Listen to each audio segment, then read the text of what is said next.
ॐ नमस्ते अस्तु भगवन् विश्वेश्वराय महादेवाय त्र्यम्बकाय त्रिपुरान्तकाय त्रिकालाग्निकालाय कालाग्निरुद्राय नीलकण्ठाय मृत्युञ्जयाय सर्वेश्वराय सदाशिवाय श्रीमन्महादेवाय नमः।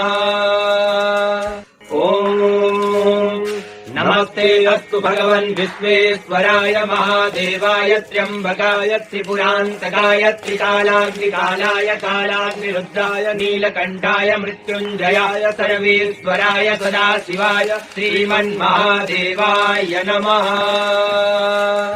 ॐ नमस्ते अस्तु भगवन् विश्वेश्वराय महादेवाय त्र्यम्बकाय त्रिपुरान्तकाय त्रिकालाग्निकालाय कालाग्निरुद्राय नीलकण्ठाय मृत्युञ्जयाय सर्वेश्वराय सदाशिवाय श्रीमन्महादेवाय नमः।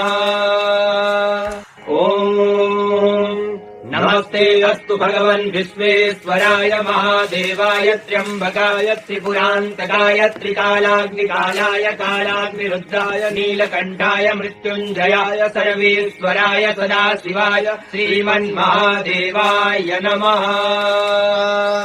ॐ नमस्ते अस्तु भगवन् विश्वेश्वराय महादेवाय त्र्यम्बकाय त्रिपुरान्तकाय त्रिकालाग्निकालाय कालाग्निरुद्राय नीलकण्ठाय मृत्युञ्जयाय सर्वेश्वराय सदाशिवाय श्रीमन्महादेवाय नमः।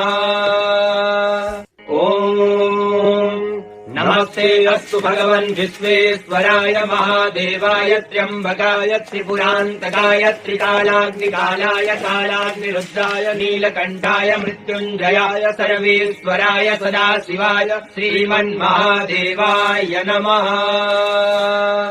ॐ नमस्ते अस्तु भगवन् विश्वेश्वराय महादेवाय त्र्यम्बकाय त्रिपुरान्तकाय त्रिकालाग्निकालाय कालाग्निरुद्राय नीलकण्ठाय मृत्युञ्जयाय सर्वेश्वराय सदाशिवाय श्रीमन्महादेवाय नमः। ॐ नमस्ते अस्तु भगवन् विश्वेश्वराय महादेवाय त्र्यम्बकाय त्रिपुरान्तकाय त्रिकालाग्निकालाय कालाग्निरुद्राय नीलकण्ठाय मृत्युञ्जयाय सर्वेश्वराय सदाशिवाय श्रीमन्महादेवाय नमः। ॐ नमस्ते अस्तु भगवन् विश्वेश्वराय महादेवाय त्र्यम्बकाय त्रिपुरान्तकाय त्रिकालाग्निकालाय कालाग्निरुद्राय नीलकण्ठाय मृत्युञ्जयाय सर्वेश्वराय सदाशिवाय श्रीमन्महादेवाय नमः।